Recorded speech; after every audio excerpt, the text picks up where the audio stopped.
Good morning, everyone, and welcome to our informational webinar on round 2 of the Clean Tech Seed Grant Pilot Program. I'm Judith Sheff, the Executive Director of the New Jersey Commission on Science, Innovation, and Technology, and I'm joined by a number of my colleagues, both from the Commission and from the New Jersey EDA, to talk about this really exciting program. On the next slide, you'll see the topics that we're going to be covering: a brief welcome, an overview of the program, some important information on how to apply for some of the state certifications for minority business enterprise and women business enterprise certification. We'll give you a demonstration of how to use the application portal, and we'll have a Q&A section at the end. The program is a really exciting program, and this is cycle 2 of the Clean Tech Seed Grant Pilot Program. And the intent of the program is to help early stage New Jersey companies who are working in the clean tech, clean energy space, accelerate the development of their innovations and help to transform those discoveries from research into commercially viable products and technologies, leading to investor and industry interest. So a comment again about the program goal. This program is for companies who are working on R&D projects, and you're going to be proposing a project that's going to allow you to accelerate the development of your activities that you're working on. So this is an early stage research and development innovation-based grant. So you'll see later on some questions that are asked in the portal around your research and development project.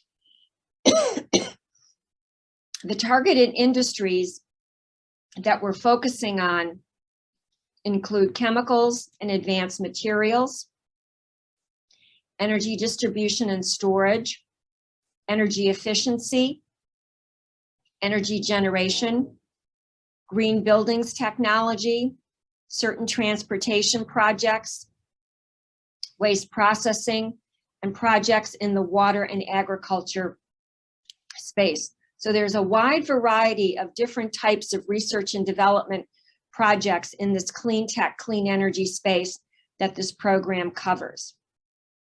Your technology readiness level, and again, when we go through the portal, we'll describe about how you are able to verify the technology readiness level of your project, starts at TRL level 2, which is applied research, and will fund projects all the way up through TRL level 7, full scale or similar prototyping activities. We want to tell you about the size of the project that you can propose. You can propose a project with a duration of 12 months and a maximum budget of $75,000. 80% of the funding will be dispersed upon execution of grant agreement, and the remaining 20% will be dispersed after project completion reports are submitted and approved by the Commission on Science, Innovation, and Technologies. I want to let you know that this is a very competitive grant program. I can tell just by looking at the number of participants that we currently have listening to this webinar, and I know there may be others who are not able to join the webinar at this time, that there's going to be a lot of interest and applications in this program. So again, I want to stress that it's important for you to spend your time pulling together the best application that you can. So how can you use the funds, that $75,000 that we've talked about? Again, the funds are intended for clean tech or energy related research and development projects. Of the funds, you can only use 30% of the budget in aggregate for things like marketing, customer discovery, patent prosecution or licensing expenses, or conference registration fees. There are certain expenses that are ineligible to be used with this budget, and you will, as part of the application, submit a proposed budget for it. Travel, entertainment, or similar expenses are not covered. General overhead for your business is not covered. Any expense that you occurred before the effective date of the grant agreement, if you are selected to receive one of these grant awards. Purchasing of any equipment or materials that are not used for the project during the project period, and any kind of conference fees that are not associated with the project. So again, we're really focusing again on using these funds for research and development, for clean tech and clean energy related programs. So who is able to participate? First, you must be authorized and in good standing to conduct business in New Jersey. And the way we demonstrate that is you're going to provide to us a copy of a tax clearance certificate listing the New Jersey Commission on Science, Innovation, and Technology. And we'll talk a little bit later about getting the tax clearance certificate. Now, how big of a company can you be?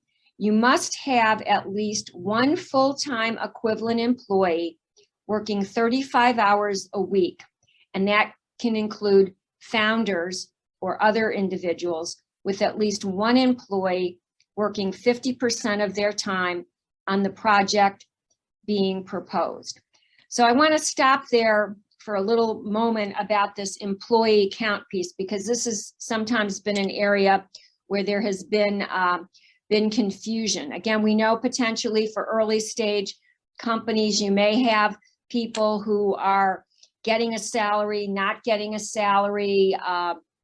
You may have people that are working on this project as well as other projects. So that's why we've counted it on a full-time equivalent basis. So a full-time equivalent employee could be, as an example, myself working 20 hours a week, another colleague working 15 hours a week, and that becomes the one full-time equivalent employee working on the project. And because we needed at least one employee working 50% of their time on the project, if I'm working 20 hours a week on the project, that's half of my time being devoted to the project.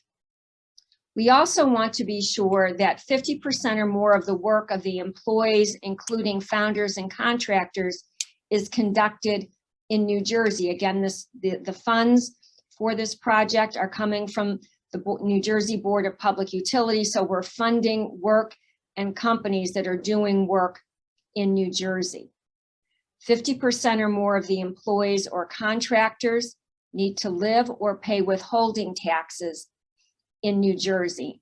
And later on, again, we'll talk about the documentation that's required to demonstrate that you meet those eligibility criteria. Again, because we're focused on early stage companies, the company must have raised less than $2 million in prior third-party funding over its lifetime. And that excludes any government grants that the company might have received, whether it's a federal SBIR or STTR grant that some companies may have received for doing research and development, or some of the other grants that companies might have received associated with some of the COVID relief efforts. Those don't count into this calculation of third-party funding. And additionally, because again, we're trying to focus on early stage companies, we want the companies to have raised less than $500,000 in the previous calendar year in terms of their sales revenue. So that's who can participate. Companies in good standing to do business in New Jersey. Now, what are you going to have to submit? So there is an online application, and later in this webinar, we'll talk about how you access the online application. As part of that online application, you are also going to be uploading a budget and milestone proposal. The budget and milestone proposal is an Excel sheet, and it has two tabs. One tab associated with the budget details, and a second tab of this worksheet that has the milestones, where you say, this is what I'm going to achieve over the 12-month period. So please be sure that you look at both tabs in that Excel worksheet. There's a technology readiness calculator that, again, we provide a link to. You're going to go off to this calculator. You're going to upload the results from using the calculator that demonstrates that you are between the two TRL levels 2 to 7 to participate in the program. We need information on your employees. And again, on the online application, and Fatu Job will show you when we get to that portion of the webinar how to add information about the employees. Now, employees also includes founders. So we don't care whether people are making money, getting paid, not getting paid. It's everyone who's working on the project. In addition, we're going to ask for some verification information. And when you fill out the employee log information on the online sheet, you'll have an opportunity to tell us what information you're going to be also uploading to verify the information about your employees. We need to see a summary of your most recent internal payroll and your most recent company tax filing. Now, some of you might be saying, hey, I just started my business. No one is taking a payroll, so I'm not paying anyone anything. Everyone who's currently working is working for equity in the business. We haven't filed any taxes yet because I've just started the business in 2021, so we haven't filed our company taxes yet. In those instances, if you don't have that documentation, we're going to ask you to upload a letter that you write and sign indicating what your specific situation is, where you say, here's the people who are working, no one's taking payroll, so I don't have that documentation, or information about why you don't currently have tax filing yet because the company had just gotten started. So there's ways that you can meet those requirements. You must have a current New Jersey tax clearance certificate, and it must list the Commission on Science, Innovation, and Technology. In the notice of funding, we give the application link for how you can get the New Jersey tax clearance documentation, and we really recommend that for that particular document, if you currently do not have one, that's one of the first things you go to get. If it's applicable to you, you also have an opportunity to upload a copy of your women and/or minority-owned business certifications from the state of New Jersey. And after my presentation and before the portal, Jermaine is going to talk a little bit about how to get those minority and women-owned business certifications from the state. There's an opportunity as part of the application for you to sign the application certifying that the information you're providing is correct. And there's also a legal debarment questionnaire. In the notice of funding, when you're signing the application, there's a way that it can be done. We accept electronic signatures. If for whatever reason you do not want to sign electronically, we can also take you can also mail that in. So I mentioned that this is a very competitive grant application. So let's talk about how is the application going to be scored. And it's scored in really a base area and then some bonus points. And companies must receive a minimum of 70 points on the base scoring criteria to be recommended for an award or to be assigned bonus points. So what are we going to look at on this base scoring area? We're looking at innovation. How innovative is the idea that you're proposing? Is this something that we've seen hundreds of times before, or is this something that is really new and novel? We're going to ask and look at your implementation plan. because again, we're looking at budget and milestones, and do we think that what you're proposing is something that's going to be able to be implemented?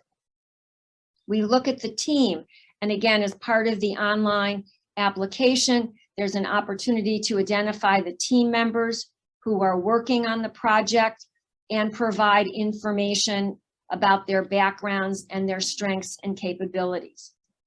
We look at the environmental and economic impact of your project. That includes how many jobs you anticipate that you're going to be creating over the long term, and what is the environmental impact, hopefully from a positive perspective, of implementing the technology. We look at the go-to-market strategy. How are you planning to get the technology or product into the market? And it could be that you're going to manufacture the product yourself. You might enter into a licensing arrangement with someone else. We want to know, what are your thoughts relative to how you're going to go to market with your technology? And we looked at what is the overall size of the market opportunity. All of those together, that's 100 points, and a company must score a minimum of 70 points in order to be recommended for award, as well as to potentially get bonus points. So what are the bonus points that companies could achieve? A company could get a bonus point if they're licensing technology from a New Jersey university, and you need to provide a copy of your executed license agreement with the university. If you are a minority-owned company, you get an additional 10 points. If you are a woman-owned company, you get 10 points. And that is as certified by the state of New Jersey. And as I mentioned, Jermaine will give some detail about how to get that certification. And if your primary place of business or R&D space is located within an eligible opportunity zone census tract, you get additional points. We're able, based on the information you put into your application, where we're going to ask you for those addresses, we will be able to determine whether or not you're in an eligible opportunity zone census tract. So you're not going to have to go research that for us. Just make sure you put in your correct address information. So a little bit about the terms and conditions if you are fortunate to be awarded one of the grants. There's some reporting criteria. We are going to require that you report economic impact data back to the Commission on Science, Innovation, and Technology upon completion of your program for a period of 5 years. And as part of the grant agreement, we have a template where we'll send it to you to remind you of, here's the information that we want to see. Because in general, what the legislators and the Board of Public Utilities want to see is they want to see, with this funding that we've given to you, what has been the economic impact of this funding? Have you created more jobs in New Jersey? Have you moved to larger space? Have you gotten your technology implemented in the marketplace? Have you achieved awards of any patents? So there's data that's got to be reported every 5 years.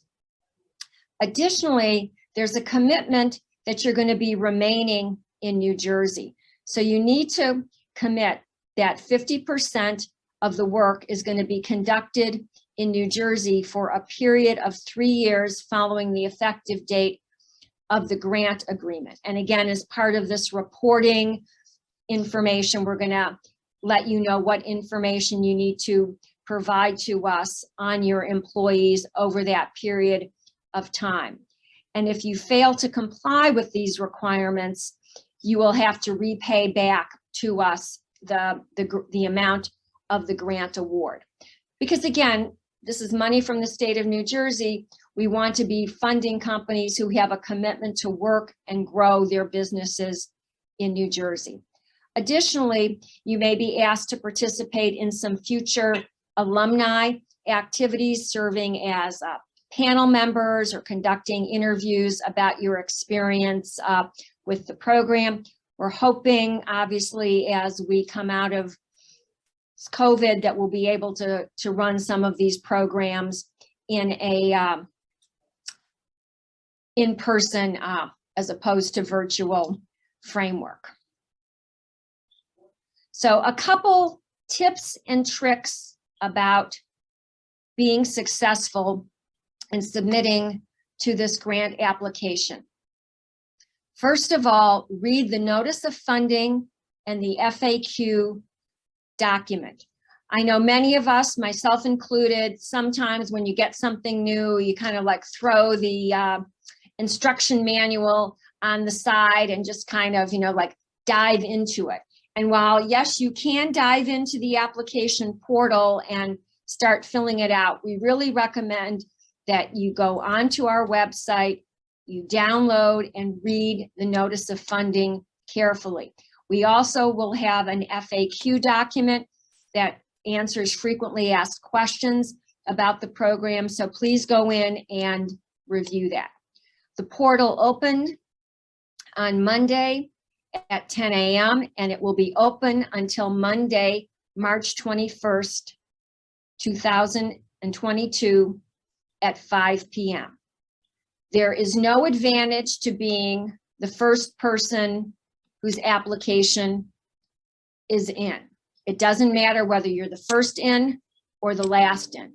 I think what's important is that you really spend time developing your application and answering the questions completely. Now, suppose after looking at the notice of funding and the FAQs and reviewing this webinar, you still have questions.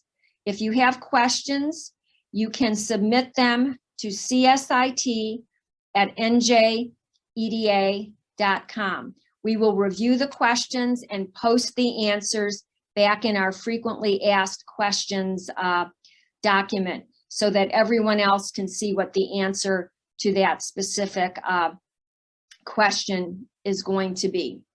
I mentioned, the electronic signature information. If for whatever reason you're not comfortable doing electronic signatures, there's information in the notice of funding on how you can, for that specific piece of information, send us a signed PDF if you'd like to not use electronic signature information. Now let's talk about missing documentation. We know that this could potentially be a complicated application for you. We know that your companies are small, so you may not have a lot of people who are working on it. What we are going to do is we are going to review every application that's submitted, and we're going to determine, was there any information in the documentation that was missing?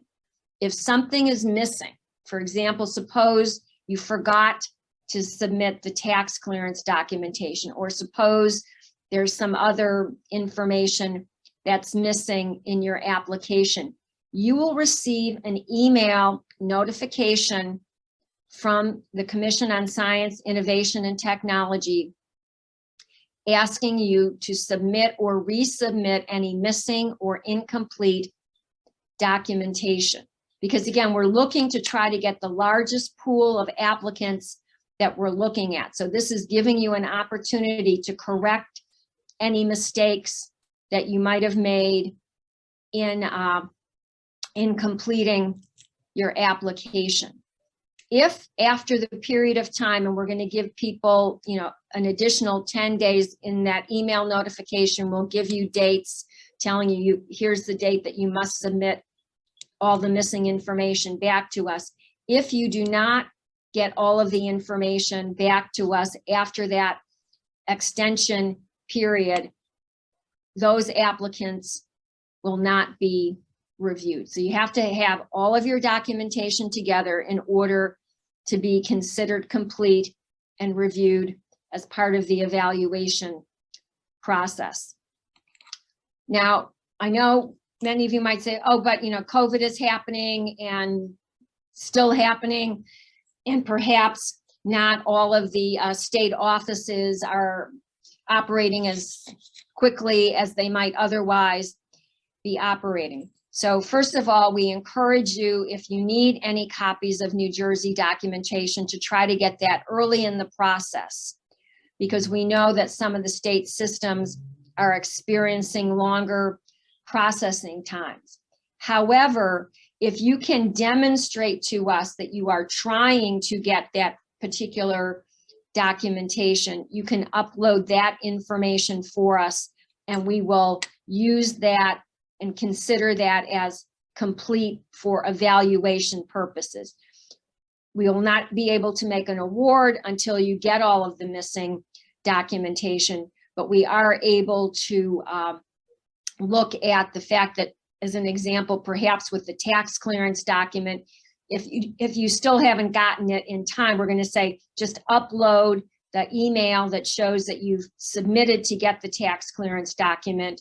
We'll be able to evaluate your proposal, but you will have to ultimately get that tax clearance document for us. On January 10th, the official program was approved and launched. The application portal opened on this Monday at 10 a.m. and today we're holding the informational webinar. The portal closes on March 21st at 5 p.m. That's a Monday at 5 p.m. So you've got the weekend before. If you tend to wait till the last minute, you've got the weekend before to finish your application. In addition to the online application, this cycle we are also making some modifications to how we ran the program in cycle 1, and every complete applicant will have an opportunity to give a brief presentation about the project that they're presenting. We know that some people may not be quite as clear in their written description, so that's why we're giving them an opportunity to also give a verbal presentation. We haven't scheduled those yet, but it will be sometime in the April-May timeframe. Some of the scheduling will clearly depend on the number of applications that we're going to be reviewing. I know a number of people are probably anxious to know, well, when do you expect to make awards on this program? And we are targeting making awards in the 3rd quarter of this year. I'm going to ask my colleague from the EDA, Jermaine, to talk a little bit about minority and women business enterprise certification and the importance of that certification and how to go about getting that. Good morning, everyone. My name is Jermaine Parms, Director of Diversity and Business Development here at NJEDA. Thank you for making a value-based decision to join us and receive all of this great information. So in its simple form, what is a minority business? What is a woman business? A woman business or a minority business is a business that has gone through a vetting process, like one outlined by the state of New Jersey Department of Treasury, to say that this business is a bona fide business that's owned, operated, and controlled by either the minority participant or participants, or the woman participant or participants. You can have multiple parties that comprise the 51% on either side. But that is the outline that is used to determine what the category is for these. Is the business owned, operated, controlled by minority or minority participants or women participants? That's very important. A lot of times businesses are constructed in a 51-49 manner. And I have seen firsthand, because I used to be a certification auditor in previous parts of my career, that people will construct a 51-49 and think that that is the only thing that makes you qualify for a minority business respectively or a woman business, and it is not. So I'm always clear in explaining those items particularly, because that is valuable information when you're going to apply for cert. Who should apply for certification? Well, anyone that's applicable that owns a business that fits into the minority business enterprise category or the woman business enterprise category should apply for certification. And why you should do it is that there are a multitude of opportunities that could be afforded to you if you are a successful applicant. So There are different funds earmarked to do business, and there are different programs that are earmarked to do business respectively with minority and women businesses.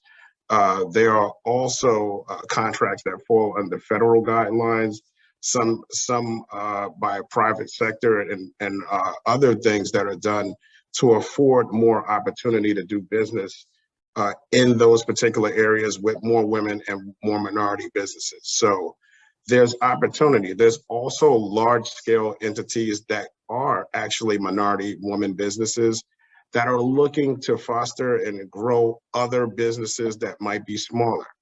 One of them we have here in New Jersey, which is a huge firm that's, I think by my last numbers that I saw, a $10+ billion year firm, which is called Software House International. Rutgers Stadium is named after this respective company, which is actually a certified minority woman-owned entity. So anybody listening in on this, when you get a chance, look up SHI. It is one of our local giants, and they're always certified as MWBE. So if the $10+ billion company is always certified, then you should take note of that. How do you apply? The State of New Jersey Department of Registry portal is what you see in front of you. The state has shifted to offer this particular certification and the other ones that they offer for small business as well and veteran online now. So up until roughly 2 years ago, this process was something that you had to do the traditional way, which was fill out the application, download it, attach all of the subsequent documents and the things that are needed. But now the state is fully serviceable online. You have the means to attach any associated documents and other stuff that you would need in that express manner. The other thing that's key is, as of July, the state no longer charges any fee. There used to be a small fee associated with certification, but the state is no longer charging. So you want to make use of this window as well because of the opportunities. There's no charge. Like that, every opportunity is being afforded to make it a seamless process and to get more minority and women businesses to actually go through with the process. What type of documents are needed to apply? One, you have to have the bare minimums of documents that relate to the type of business you own. Are you a sole proprietorship? Are you LLC? Are you S corporation? You have to have the outline of documents needed because the party that's auditing your company is going to be looking at these items that you send in to determine who owns the company.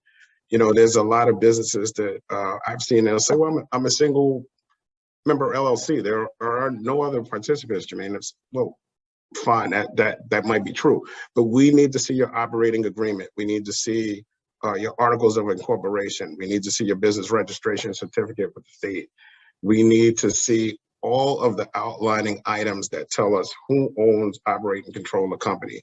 Do you have the required resume for each respective owner of the company, the shareholders, up-to-date resumes? Who is authorized to sign checks on behalf of the company or make withdrawals or go into the company account? Taxes, you know, a lot of times businesses will need taxes. I always tell businesses, make sure your last 3 years worth of taxes are handled. You're going to need to submit taxes for the business. There'll be some businesses that'll say, well, Jermaine, I just started. We'll make sure that you have at least 3 years of your personal taxes available because you could be required to provide those in lieu since your business is an upstart of sorts, okay? Those are the main components. You also need to provide paperwork showing, you know, obviously your birth record, you know, you have your passport and those things that can kind of serve as more than one purpose. It shows your face and it shows your name and other items. So if you have your passport and those types of things, those are all going to be things that you need to help get you to the finish line. And one of the key questions, how long does it take? I want to do it. How long is it going to take? You know, I might have some business pending. I may have some stuff in the works. On the average, the average application takes about 6 to 8 weeks to process. Here's what I'll offer you as someone that used to audit these particular files. Work on submitting the most complete application that you can. And I assure you that when that comes in review, it's going to speed your time up, because what happens is certification applications come in, the respective auditor has to look at it and say, what's missing from this file?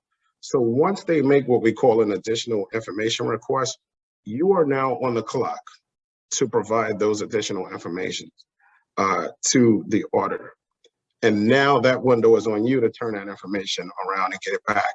And that will definitely delay your process. So if you send in the most complete package and it's ready to go, that application is going to be done a little bit faster, because it takes the process of having to request additional information and wait for it to be returned out of the window of the processing. So having a complete application will definitely shorten your time on that average of 6 to 8 weeks. So again, thank you for making a value-based decision to join us. Hopefully these tips are very helpful to you in terms of exploring the process, and we'll definitely be around later if there are any more questions that need to be asked along these lines. Thank you. Thank you, Jermaine, for that. Sure. So I will now take you through the application portal. I'm not going to go through the whole portal, but I did take screenshots of the most important pages. I mean, all of them are important, but the most ones that we wanted to give additional information on. So this is the Cleantech Seed Grant Program. And when you log on to the CSIT website and click on Cleantech Seed Grant Round 2, this is the landing page that you would be, you will get to. The highlight there in online application, that is what you will click to take you to the application portal. After you click that, you will get onto a landing page, and then you are required to register to be able to use the portal. Right? If this is your first time applying, it would ask you a bunch of basic information, first name, last name. You would be asked to create a username and a password. So once you have that, you can always be logging on again. You don't have to complete an application in one sitting. You can always come back to it and log on to your application. So once you have your username and password ready to go, just log in, and then you would proceed to the application.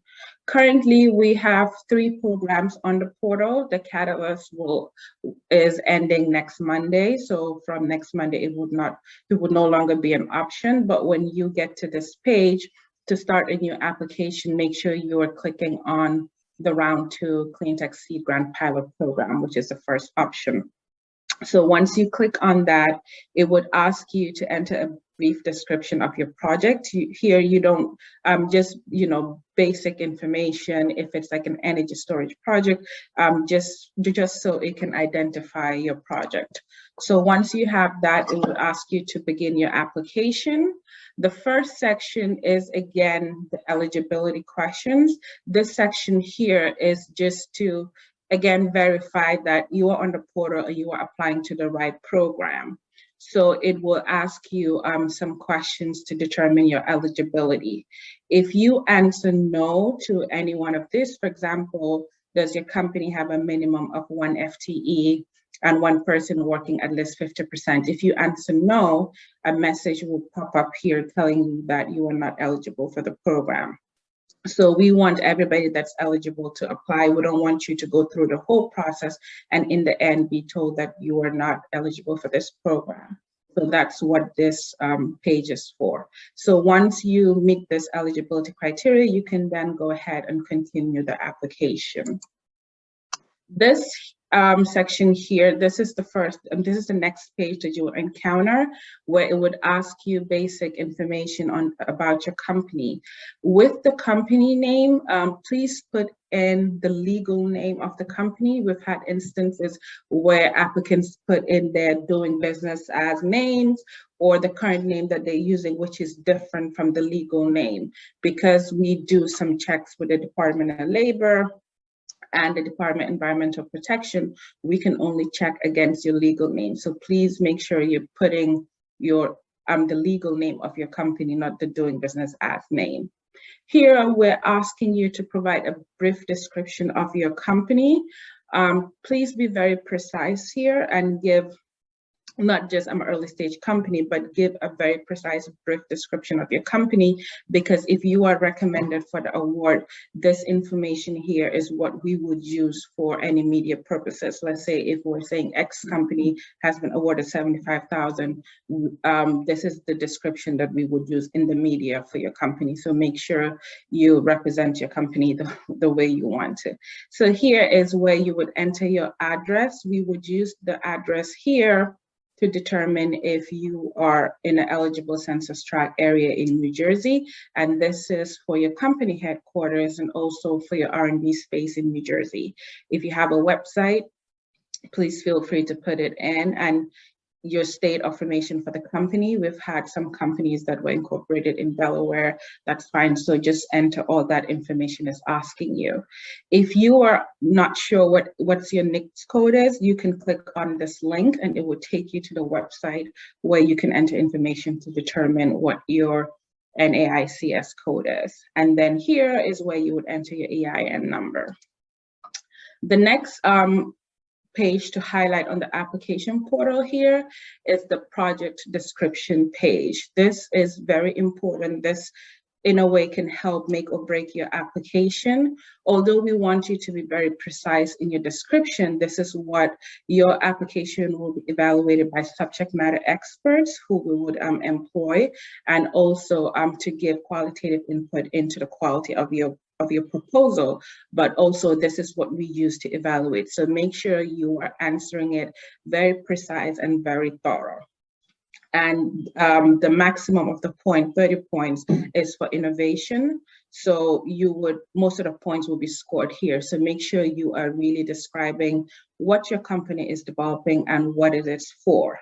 And here also give a very precise and thorough answer to what specific challenge or problem your innovation will solve. This is where we're able to see how innovative is your technology and what you're trying to do, how big it is.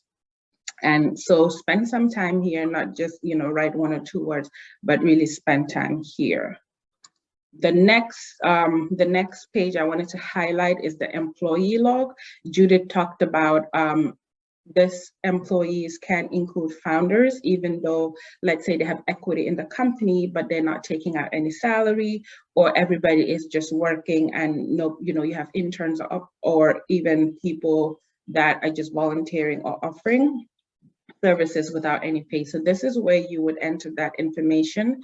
The first bit is obviously the name of the employee, the position that they hold, the date that they were hired, the type of employee they are. If you click the drop down, there's like full-time, part-time, contractors. So all of those are included as options. And then the number of hours they work per week. And is their current work location in New Jersey? This is a yes. Because of COVID, some of us might be telecommuting, but we want you to enter the primary work location of that person, even if they telecommute, and the address might not necessarily be New Jersey, but what is their primary work location? Here you would input that address. Is the employee getting paid? The answer options here are yes or no. If, for example, it's a no, does the employee have equity in the company? And then you can choose to answer yes or no. Here, the verification documentation, there's several options. There's W-2, 1099, K-1. For example, I'm a founder of the company. I don't take any salary, but I do spend about 10 hours a week on the project, on my company, on the project. I can put that here, and the form of verification document I can choose here might be a K-1. So make sure whatever verification document you choose here, it should be uploaded on the required documentation page. So that's something. So you can add as many employees as the company has. And that, again, includes founders and those that are working without any compensation. So once you enter an employee in the previous page, it will show up here. To add, just click add another employee and go through the same process again. Just be mindful if a company is using a PEO for their payroll. The Department of Labor has a certificate that it issues a payroll, the PO on an annual basis. So with that, if you're using a PO is okay. We just need you to update, to upload a copy of that PO's Department of Labor certification. So if whatever verification document I choose for the employees here, again, I would have to upload it later in the application. In terms, the next section here also is asking you, is the company a woman business-owned entity? And if it's a yes, click yes. If it's a no, click no. Or do you have an executed license agreement for this technology? If you do have, just click yes. So to highlight here, if you click yes to any of this, you would have to upload a copy of that document so that we can verify that you are indeed a married to business entity as certified by the state of New Jersey, or you indeed have executed a license agreement with a New Jersey university. So here, I think one of the eligibility is that you should not have more than $2 million in prior third-party funding. So this is the page where we ask on all your previous funding. So you have different options there: institutional, there's foundations, there's family and friends. So whatever funding type you have, make sure you select one, put in the name of the funder and then the amount, and then click continue. So again, you can keep adding different funding that you have that your business has received throughout the lifetime of the company. If let's say the total funding I've received for my company is $600,000, but this is from foundations, family and friends, and from institutional donors, you would have to put in the amount for each of them, not just the whole $600,000.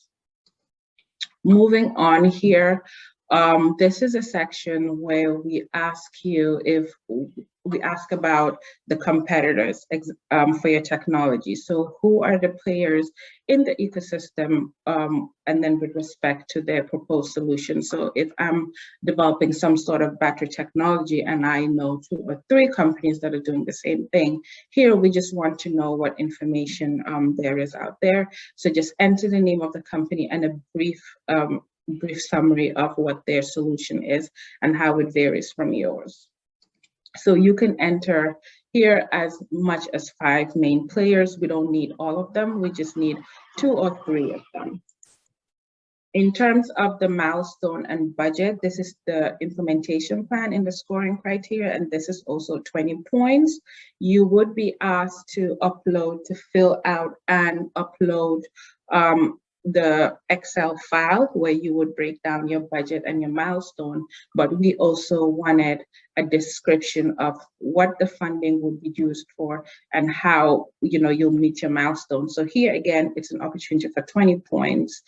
Make sure you're spending time here and describing how this funding will help you in the R&D of your technology.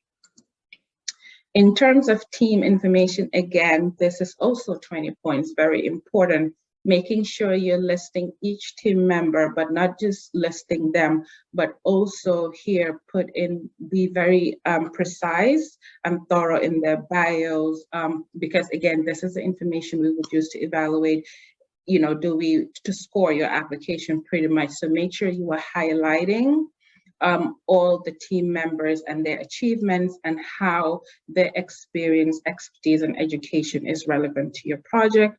If they have done similar technology, what the experience is. So make sure you're describing it here. If you have a link if they have a LinkedIn profile that you want to provide a web link for, go ahead and do that. Provide any titles that they currently have and any post-secondary degrees that they have. And then you can add as many team members as you have here. So to add another one, just click on add additional team members, so on and so forth.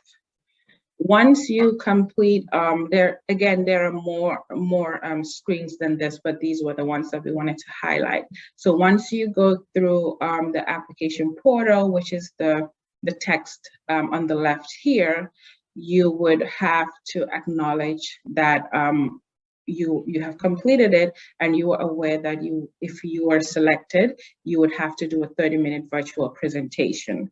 So the virtual presentation we will schedule after we know how many complete applications we have, and those attending the virtual presentation will be the applicant, and CSIT staff will be there, EDA staff will be there, but also subject matter experts. So we employ subject matter experts to look at each application to tell us how viable the technology is. So they would also be present, and then applicants are given the opportunity to just do a 30-minute presentation on their project, on their technology, and their expertise. So here, although we don't have a date yet, we just want everybody to acknowledge that they will be invited for a virtual presentation if selected. The next page here, you would have to fill out the CSIT legal debarment questions. So it has a bunch of legal questions that is asked you to either click a yes or no to answer yes or no to. If you answer yes to any of the legal questions, you will be prompted to attach an explanation, because we do a legal review for each applicant that we have. After you've gone through it, the system will give you a list of all the required documents that you would have to upload, and the text here highlighted, if you click on it, it will open up the template. So make sure all information is entered in the template that we have provided. We ask for a budget and milestone proposal. If you click on the link here, it would open up that template. Fill out that template and save it either as PDF or as an Excel, whichever one is easier for you, and upload that. We have a TRL calculator, which we want all applicants to use to determine what TRL level they are. So once the Excel sheet, the Excel file has a bunch of questions. So once you answer those questions, it will churn out a TRL level. So just make sure you note that TRL level, and then save your document and upload it in the next page. So employee information, again, documentation, whatever employee verification document you chose in the application, for example, a W-2, a 1099, this is just telling you that you would have to upload it in the next page.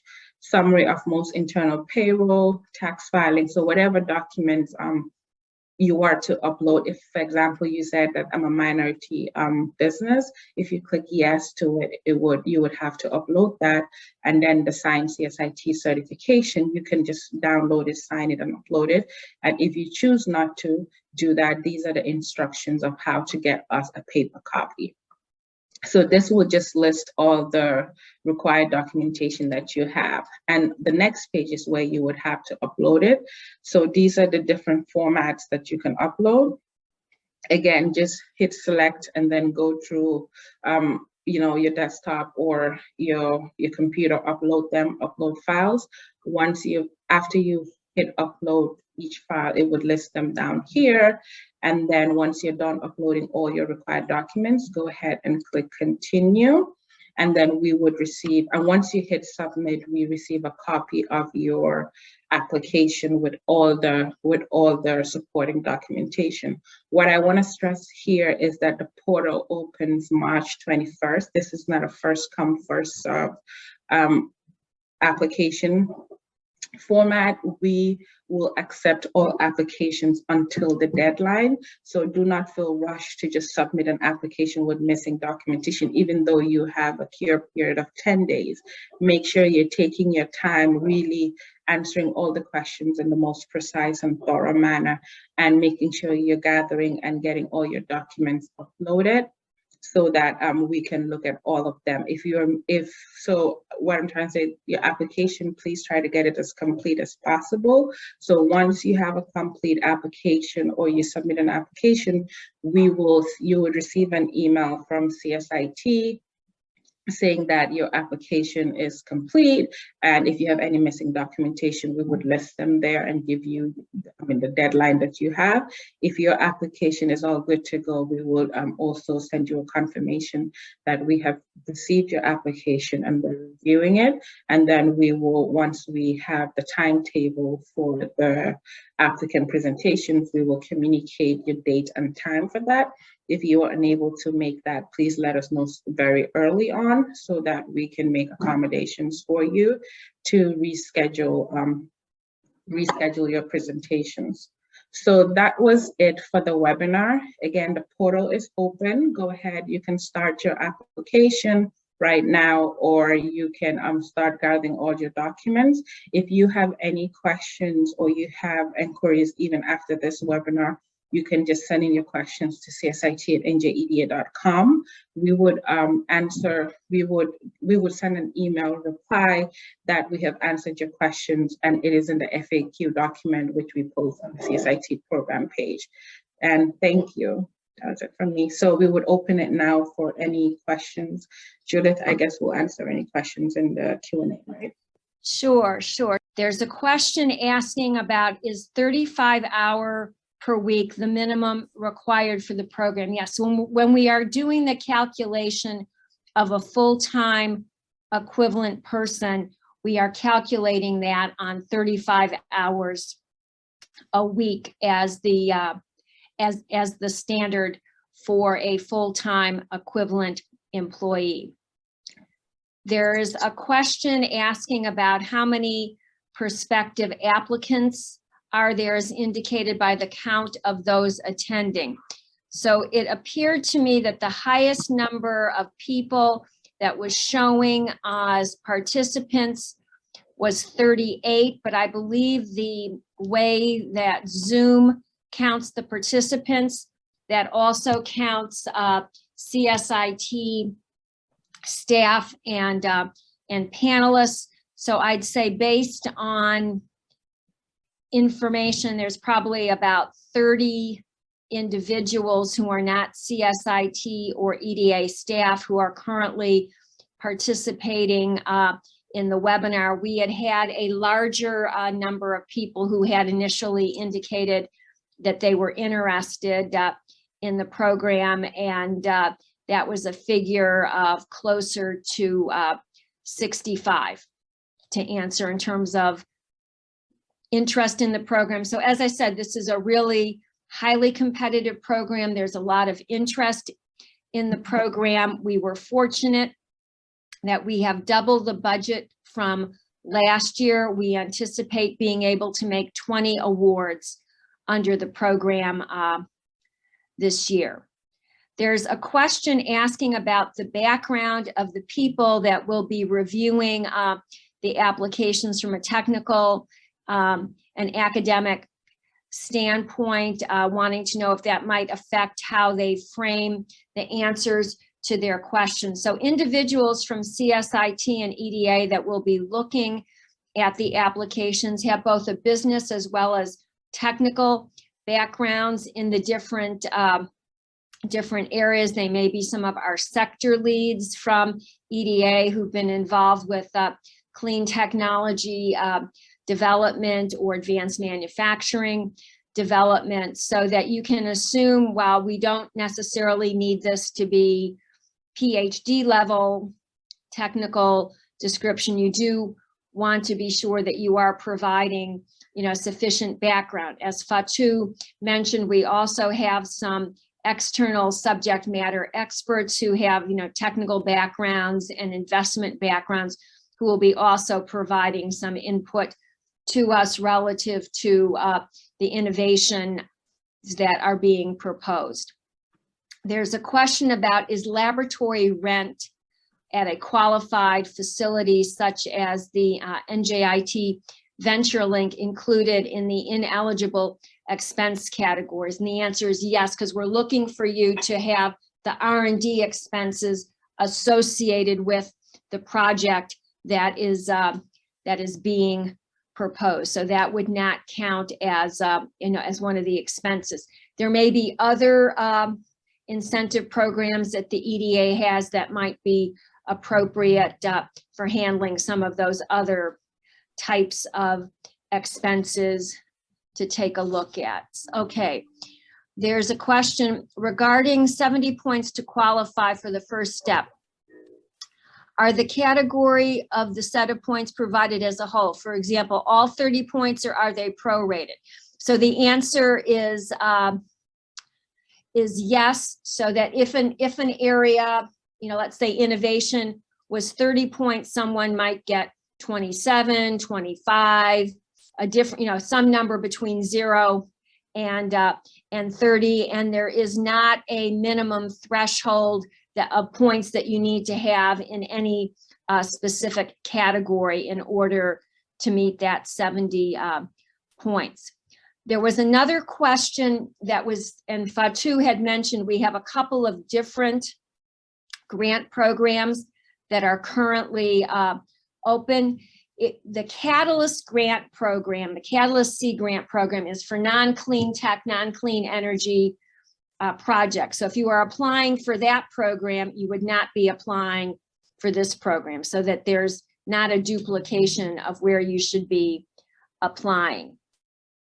Then it says, here's a question: will an application be penalized for using 30% of the funds for patent or licensing expenses, or is it preferred to use all of the award dollars for salaries for the employees already working in New Jersey? It's really how you feel you need to use your dollars to best achieve the results that you are talking about. The reason we have allowed 30% of the funds to be used for certain IP and customer discovery expenses, that we know that frequently those are areas where it's challenging for young companies to be able to get grant dollars to cover those expenses. And we know that having a patent to cover the work that you're doing is important. I saw there was a question asking about really employees and what happens if I'm going to hire somebody, if I get the award and then I hire a person. So from an eligibility perspective, you need to meet the eligibility criteria, have that staff in place at the time of application and throughout the review period.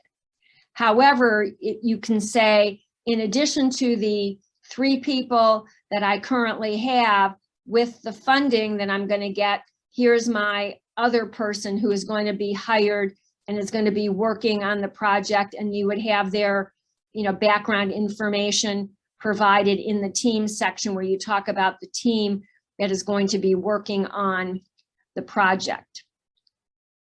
Okay, then there's, let me see, there's a question about if I'm working, let me see if I can pull this down.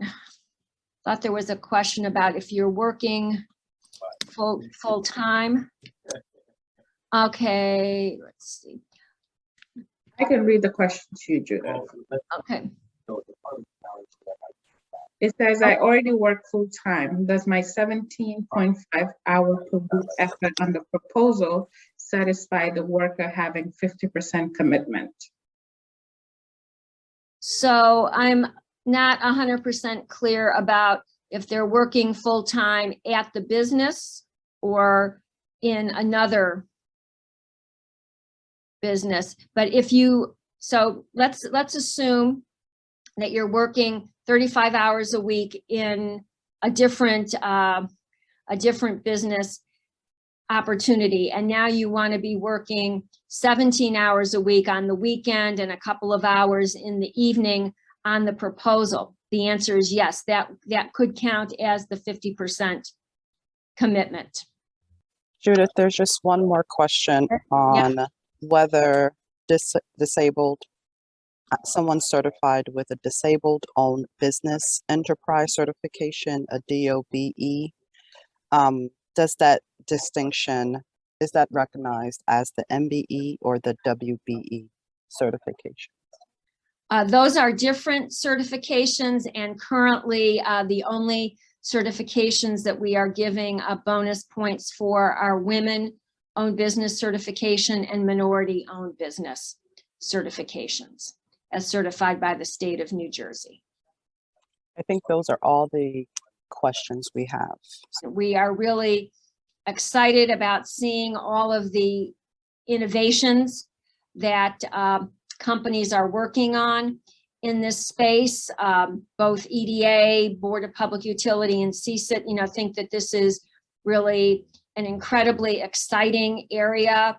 climate technology is incredibly important, from a societal perspective. So we are really, looking forward to receiving all of your applications. And again, if you have any questions or inquiries, please don't hesitate to reach out to us at csit@njeda.com.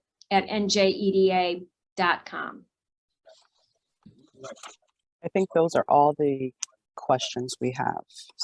So So again, we will be also answering these questions in the FAQ document that will get posted in a couple of days up on the website, along with a copy of the slides that we've shown here and a copy of the recording of this presentation. We are really excited about seeing all of the innovations that companies are working on in this space.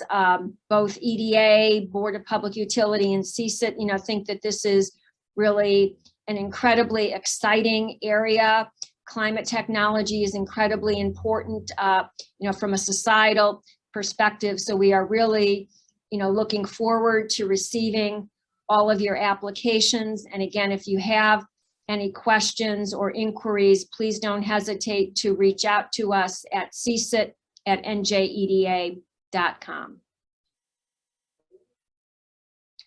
I'd like to thank my colleagues, Fatu Job, Maku Etta, Alex Hydrin, and Jermaine Farms for participating in this webinar with us.